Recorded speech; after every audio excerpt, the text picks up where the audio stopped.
E nas escolas, hoje em dia, como é que essas leis são colocadas em prática?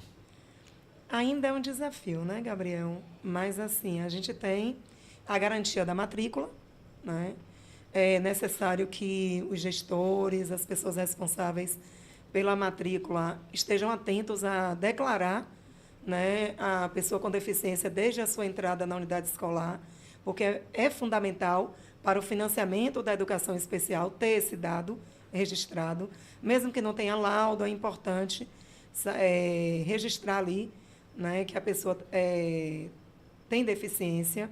A questão da acessibilidade nas escolas, isso já foi rompido, né, as barreiras da acessibilidade na maioria das escolas. Ainda encontramos escolas com escadas, porque a nossa estrutura construída, né, de prédios, elas têm aí mais de 20 anos.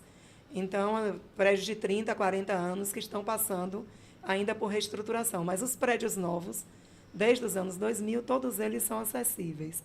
A adaptação curricular é o grande desafio da atualidade, Gabriel, porque é preparar, né, a aula numa linguagem bem comum, preparar material, preparar a aula, atendendo à necessidade de formação, de desenvolvimento de habilidades e competências do aluno, do estudante que tem alguma deficiência.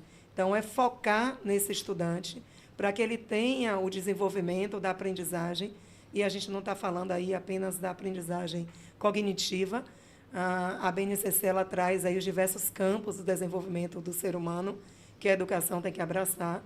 Então, a gente tem um desafio de adaptar material, de, de preparar, né, o ambiente escolar para lidar com esse aluno que tem uma necessidade especial, é garantir aí a equidade, né? Dar direitos iguais, dar condições iguais de aprendizagem para os diferentes, no mesmo espaço. Tem também uma outra necessidade que a gente tem conquistado, é o acompanhamento do cuidador quando é necessário, né, para o estudante. Então, a escola tem cuidado disso. Outra coisa muito importante é a oferta de AE. O aluno da educação especial ele tem direito ao atendimento educacional especializado no contraturno. Então, a escola tem se organizado para atender esses alunos de modo individualizado ou em pequenos grupos, no turno contrário ou no turno oposto ao que ele tem a vivência regular com os colegas, com o professor, para que ele possa ter a oportunidade de ter atividades específicas e ser ali, né, acolhido e ter um ensino voltado para as habilidades e competências específicas dele.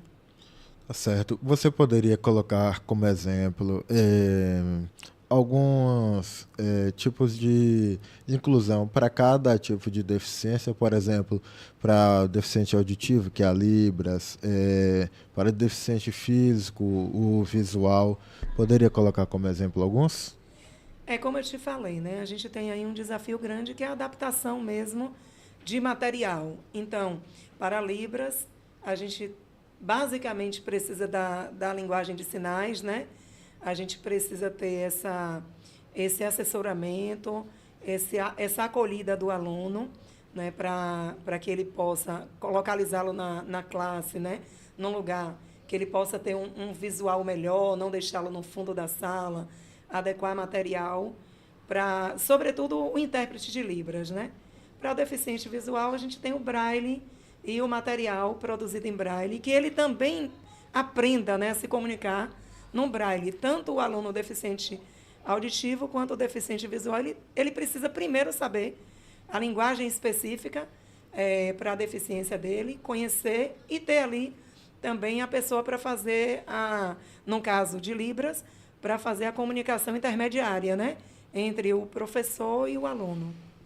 E aí as outras deficiências, Gabriel, são específicas e tem também metodologias, tem orientações que são fundamentais para que o aluno possa desenvolver ali habilidades que nem ele sabia que tinha, às vezes, com o estímulo, ele vai descobrindo, né? E com a convivência com os demais, que é fundamental.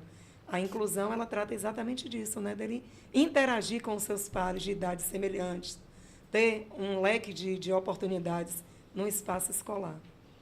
Tá certo. E nesse caso aí, do deficiente visual também tem a pista tátil, né, como Sim, exemplo. sim. A pista tátil também. As sinalizações, de um modo geral, né? É fundamental. Isso. Eu coloco como exemplo, por exemplo, o Colégio Adeon Sauer, né? Aqui na cidade de Itabuna, que tem a pista tátil. Não só o Colégio Adeon, mas a maioria dos colégios hoje em dia que principalmente tem ensino. Oh, já fugiu Tempo agora. integral? Isso. A educação Isso. de tempo integral, né? Isso. Pois é uma política também de financiamento, Gabriel, porque tudo está ligado ao recurso, né? Então, dos anos 2000 para cá, organizou-se o financiamento para a construção de novos prédios adaptados, né, aos alunos com suas múltiplas deficiências ali. Então, a pista tátil ela está dentro da perspectiva da inclusão, né, assim como as comunicações visuais, todas elas, né, táteis, para que a gente tenha aí a inclusão assegurada. Então, há um financiamento para isso e são prédios novos, né? O governo do estado ele está muito preocupado nesses novos prédios que são reformados, nos prédios construídos atualmente, né? Reestruturados para todo esse processo de inclusão. Pode perdoar.